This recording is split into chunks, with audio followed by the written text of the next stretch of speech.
Hey everyone, it's great to see you again. We're going to wrap up this month of September continuing with obeying God. And we're going to talk about someone very familiar, Daniel. Yes, that Daniel, the one who was thrown in the lion's den. But more importantly, we're going to talk about what comes after he was thrown in the lion's den and how obeying and honoring God spread the word even farther.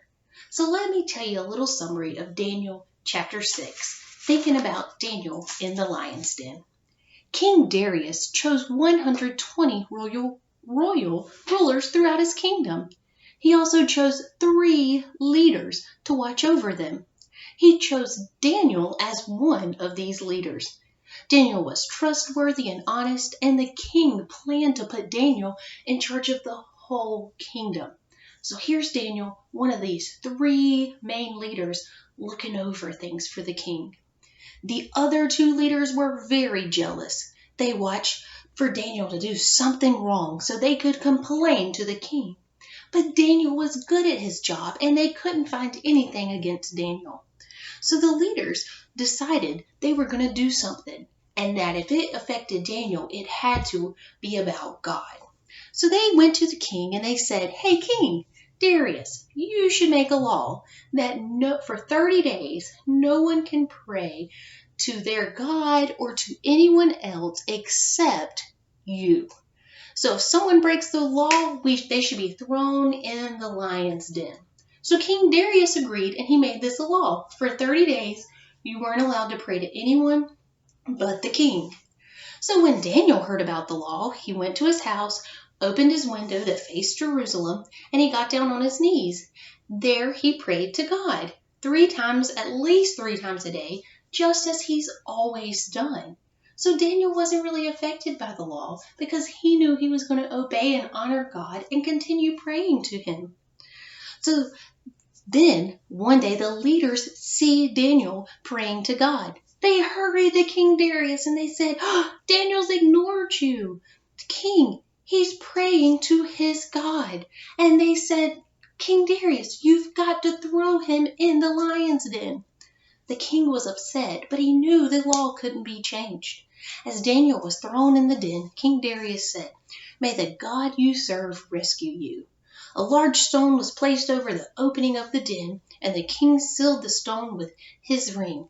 The king couldn't sleep all night. He was worrying and thinking about Daniel. The next morning, he hurried to that lion's den, and guess what? Daniel's alive. He's safe. God sent an angel to shut the mouth of the lions, and they didn't hurt him. Daniel didn't even have one scratch. King Darius was overjoyed. He gave orders to Daniel to take Daniel out of that lion's den.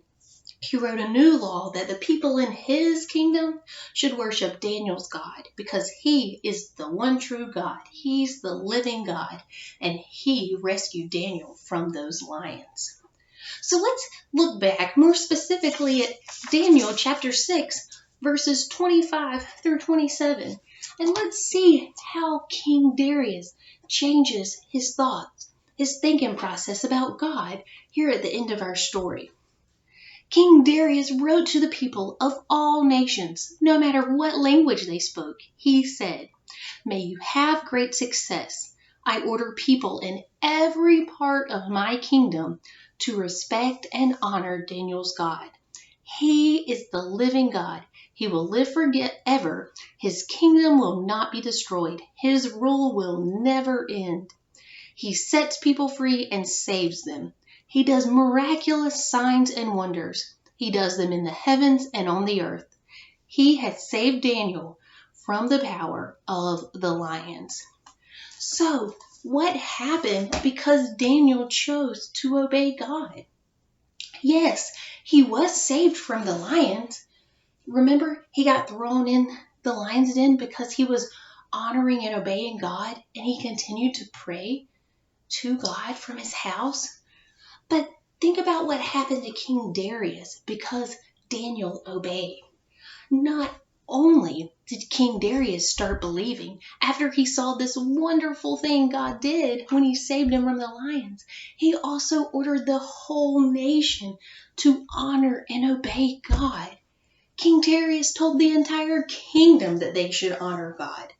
So Daniel's one little act of continuing to pray essentially saved King Darius's entire kingdom.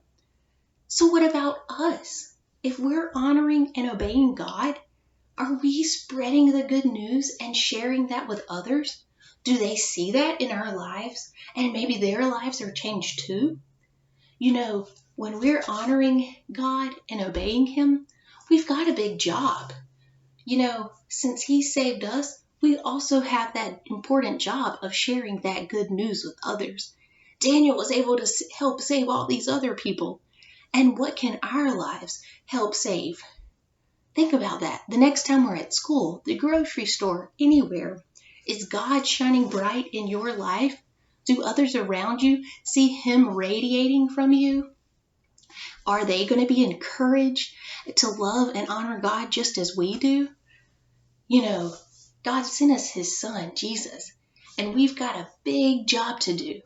We need that strength and courage to share that good news. And guess what? God provides that strength and courage for us if we just ask. So let's make sure that we're always honoring God because we never know who it's going to affect. Think of what Daniel was able to do. And you know what? We've got that same strength and power from God today, just like Daniel did so many years ago. So let's always make sure we're standing up and showing Him how much we obey Him. We're going to tell the truth. We're not going to take anything that doesn't belong to us. We're going to make sure we're always acting and doing things that are pleasing to God in our families, at school, anywhere we are. Have a great week. See you soon.